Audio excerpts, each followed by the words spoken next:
Hello বন্ধুরা, কেমন আছো তোমরা? এই দেখো আজকে আর একটা নতুন রেসিপি নিয়ে চলে এসেছি। তা বন্ধুরা, তোমরা সকলেই ভালো আছো আশা করি। তা চলো শুরু করি রেসিপিটা। আমি নতুন রেসিপির জন্য কিছু মশলা নিয়েছি। মৌরি, জিরা, অল্প কিছু মেথি একসঙ্গে আমি টেলে নেব। আর এই যে বড় এলাচ, দারচিনি, এটাও আমি একটু ভেজে নেব শুকনো খোলায়। সব মশলাগুলোই আমি শুকনো খোলায় ভেজে নেব। এই যে সবগুলো একসাথে রাখলাম।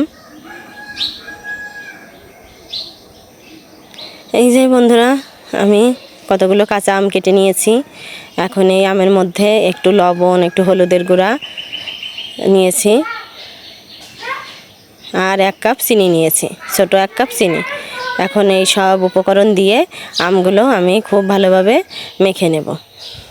খুব সুন্দরভাবে একটু সময় নিয়ে সুন্দরভাবে আমগুলো মাখাতে হবে। বন্ধুরা, আমগুলো তো আমি এভাবে কেটেছি, তোমরা একটা সুন্দর শেপে কেটে নিও।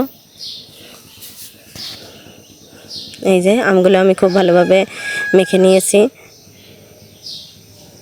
দেখো, শুধু লবণ, চিনি, হলুদ দিয়ে মেখেছি, তাই মনে হচ্ছে যে একটা দুটো খাই।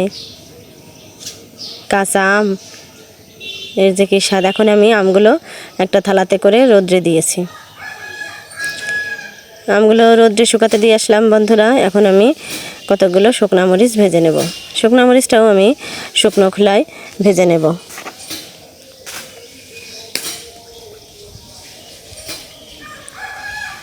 মরিচটাও বেশ লাল লাল হয়ে আসছে।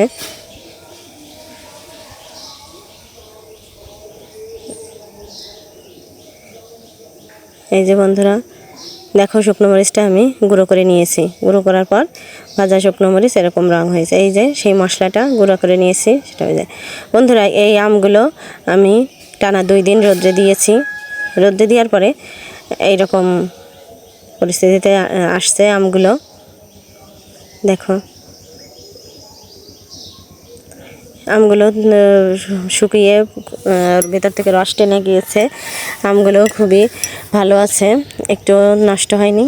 এখন আমি একটা হরলিক্সের জারে হাতে ভাঙানো সরিষার তেল নিচ্ছি। তো আমি এখন গুঁড়া মশলা দিচ্ছি। অল্প একটু শুকনো মরিচের গুঁড়া দিলাম। আর এই যে যে ম্যাজিক মশলাটা তৈরি করেছি, সেই মশলা একটু বেশি পরিমাণেই দেব। এখন আমি আমগুলো দিয়ে দিচ্ছি তেলের মধ্যে। সবগুলো আম আমি একই তেলে দিয়ে দেব। এখন একটা চামচ দিয়ে খুব সুন্দরভাবে আম, তেল ও মশলা একসঙ্গে মিশিয়ে নেব। খুব সুন্দরভাবে এটা মেশাতে হবে। বন্ধুরা, এই মশলাটা দেওয়াতে এত সুন্দর ঘ্রাণ, তোমরা অবশ্যই তৈরি করো।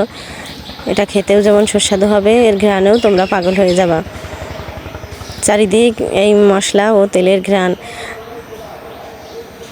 মহা করছে। এই যে ম্যাজিক মশলাটা আমি আর একটু দিয়ে দিচ্ছি। আর এই যে কতগুলো শুকনো মরিচ আস্ত রেখেছি, তার বিচি বার করে আমি এখন তেলের মধ্যে দিয়ে রাখবো। তোমরা যখন বন্ধুরা খিচুড়ি তৈরি করবা, খিচুড়ির সঙ্গে এই শুকনো মরিচ ও 1 টুকরা আম সাথে 1 চামচ তেল নিয়ে মেখে খেয়ে দেখো কেমন লাগে। আমার বাড়ির সবাই তো এই আম তেলের পাগল। আমার কাকা বারবার বলছে, আম তেল কবে তৈরি করবা, আম তেল কবে তৈরি করবা। তা বন্ধুরা, তৈরি করেছি, তা তোমাদের সঙ্গেও শেয়ার করলাম আমার এই সনাতনী পদ্ধতিতে আম তেল। তোমাদের কেমন লাগলো লাইক দিয়ে কমেন্ট করে অবশ্যই জানিও। আম তেলটা আমি চামচের সাথে খুব ভালোভাবে মিশিয়ে নেব। এটা তোমরা রুটি, পরোটা, খিচুড়ি সবের সাথেই খেতে পারো। এমনকি যে ভর্তা তৈরি করি আমরা বাড়িতে, যে কোনো ভর্তার সাথে সাধারণ সরিষার তেল না দিয়ে এই আম তেলের থেকে 1 চামচ তেল দিলে ভর্তার স্বাদ 10 গুণ বেড়ে যাবে। দেখো বন্ধুরা, কত সুন্দর হয়েছে। এরকম 1 চামচ আম তেল যদি চিড়া ভাজা, মুড়ি ভাজার সঙ্গেও দিই, তো সেটাও খুব মুখরোচক খাবার তৈরি হবে।